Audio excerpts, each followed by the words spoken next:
Okay, tanong ko sa'yo. Ganito. Sa lahat-lahat ba ng utos ng Diyos o ni Kristo, kahit isa doon, tanong ko sa'yo, wala na bang kaligtasan doon pagdating sa ating panahon? Sagot. Wala doon ang kaligtasan doon sa mga utos na gagawin mo. Kundi doon sa faith. Kasi ang sinabi kanina, for by grace are you saved through faith. Yung pong word na are you saved, mamaya tatanungin kita dyan. Anong, hindi ko muna sabihin, baka mag-chat GPT ka. Wala doon. Tapos na yung paliwanag. Next question. Okay. Grace nga eh. Eto, huli ka ngayon. Ang pananampalataya ba utos? Sagot.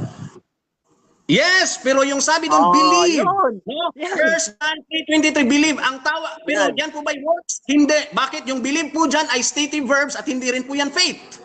Tingnan mo sa English. Believe yan. Next question. Ano, Okay. huli ka? sabi mo, walang utos na nakakapagligtas. Sinabi mo yan, narinig ka ng mga tao.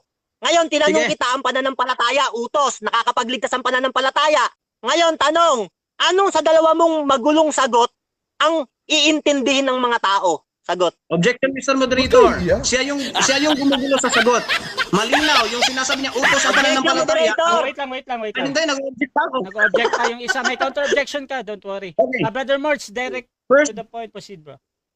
yes, siya yung gumugulo. First John 3:23 yung i-quote niyan. At pinaliwanag ko na mauna bago pa niya ibala yan, sabog na yan. Okay, Faith, okay. ang pinag-uusapan ko, hindi believe. Binaliwanag ko na yung distinction ng faith at saka believe. At saka command nga po yan, kaso stative verb po yan. Noun po yung faith.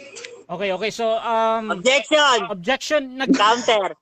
nag-ano dito ha, nag-object doon sa premise ng tanong. Brother Mario, proceed, bro. Okay. Objection. Tinanong ko siya kanina. Sabi niya, ang utos di nakakapagligtas. Tapos umamin siya, utos ang pananampalataya, nakakapagligtas pa ba? Kaya tinanong ko siya, ano sa dalawang mali niyang sagot ang dapat intindihin ng mga tao? Okay. Kasi dalawa eh. Hindi, tinanggap niya utos nakakapagligtas, tapos utos hindi nakakapagligtas. Kaya nakakalito. Okay. Kaya Sige. sumagot siya sa tanong. Nasa topic Okay. yan. So ganito. Hahatol mo na ako, mga kapatid, ha.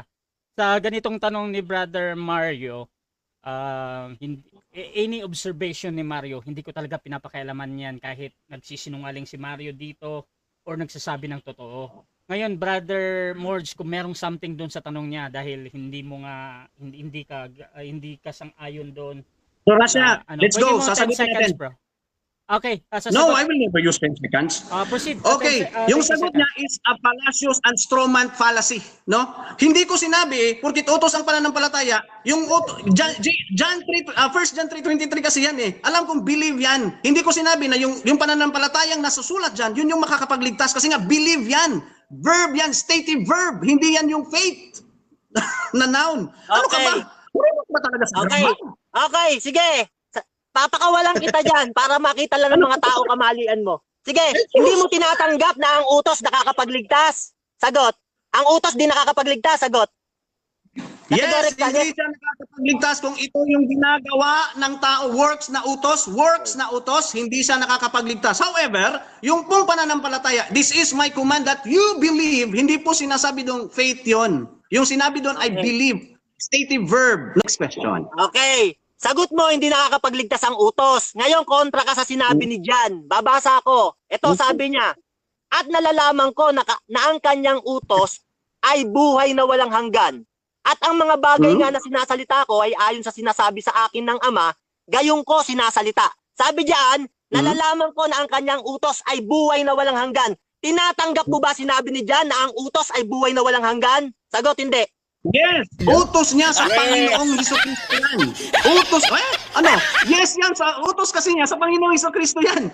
Yung utos ng Panginoon, para yan sa buhay ng walang hanggan. Utos ng Ama sa Panginoong Hesukristo. Pero para matanggap mo ang buhay na walang hanggan, John chapter 5, verse 24, sumampalataya ka at magkakaroon ka ng buhay na walang hanggan, hindi ka mapapasok sa paghatol, na ilipat ka na mula sa kamatayan tungo sa buhay. Next question. Ngayon, nag-yes ka, sabi mo. Ngayon, nag-yes ka, sabi mo. Utos yan ni Kristo, tinatanggap mo na nakakapagligtas ang utos. Pero sabi mo kanina, hindi nakakapagligtas ang utos. Alin sa mali mong dalawa na nakakalito ang dapat intindihin ng tao? Kasi nakakalito ka. Sagot. Strongman fallacy na naman. Mr. Moderator, ang sagot ko, utos ng Diyos yon kay Objection, Kristo. Yung Moderator. utos, Wait lang. Si Mords muna. Huli yan, huli ang bibig niyan. Okay, Objection, nahuli na sa bibig. Oh, wait lang. Sandali. Unahin ko muna, Moderator. bro Mario, wait lang bro ha. May pagkakataon ka dito. Si Brother Huli Mords, ka ngayon. ang naintindihan ko bro, strawman policy daw yon tapos? Okay, Bro Rasha, ito yon. Counter objection ako, counter Yes objection bro, ako. meron bro. Mario, wait lang bro ha. Oh. Ang sagot ko, utos ng Diyos yon sa ating Panginoong Kristo at yung utos na talaga na yon ay buhay na walang hanggan. Pero kung ang pag-uusapan ay biyayang kaligtasan para makamit yung buhay na walang hanggan, faith lang yung kailangan Okay. natin doon. No? Wala, out of context yung talata Okay. niya eh. Brother Mario, counter objection doon sa Okay. Tinanong ko siya kanina, malinaw yan, naririnig ng mga tao. Sabi niya, ang utos daw di nakakapagligtas. Nung bumasa ako na may utos palang nakakapagligtas, nag-yes na siya, oo daw. Ngayon, tinanong ko siya, alin ba talaga ang tamang sagot? Kasi nakakalito siya, kapatid. Okay. Nakakalito talaga, huli na eh. Okay, Tingnan mo, ipit na yan. Okay, so ganito. Malalaman kasi nung alingan ko Okay, ngayon. ganito. Natin para umusad. Oo, mag-ano na ako, mag-decide na Huli ako. ka ha? ngayon. Wait Ano? lang, Brother Mario. Wala, Tuloy-tuloy tayo. Proceed to sa question. Tinatanggap ko yun, bro. Mario, na valid naman yung question mo. Tapos si Sasagutin Brother natin. Mord, Ano sa dalawa? sasagot naman daw siya. So proceed ka, Brother Mord, sasagot ko. Sagutin natin, wala doon sa dalawa. Kasi yung nagparasin for sa something ka, ang sabi ng talata, ang utos ay buhay na walang hanggan. Hindi sinabi ang utos ay makakapagligtas. Out of context, ganyan ka ba mag-interpret ng talata? Okay. Ang utos, Okay, tanong ko ngayon, Wait next lang, Brother question. Mario. Wait lang. Hindi. tuloy. Oy, sasagot na ako ha. Tapos na yung objection dito, mabubutata ka ngayon. Tuloy Sige. ka lang, Brother Mord. Tuloy, oh. Ang utos ng Ama sa Panginoong Kristo, yung sinasabi, buhay na walang hanggan. Next Hindi question. sinabi doon, ang utos ay makakapagligtas. Next question. Out of Okay, ganito. context. Last 1 Ganito, minute. tanong ko sa'yo.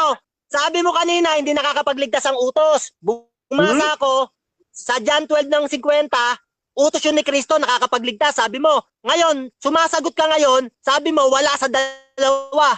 Ano sa tatlo mong sagot ang totoo? Sabi mo kanina, Totoo hindi lahat nakakapagligtas yung ang sagot utos. ko. Ngayon, nagtatanong pa ako. Sabi mo kanina, hindi nakakapagligtas ang utos. Sabi mo kanina, hindi nakakapagligtas ang utos. Tapos biglang sabi mo, nakakapagligtas na utos. Ngayon, biglang sabi mo, wala sa dalawa.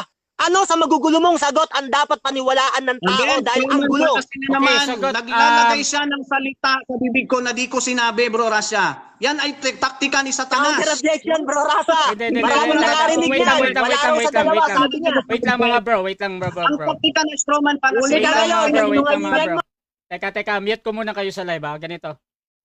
Wait lang mga bro. Wait lang mga bro. Bro Mario. Bro Mario.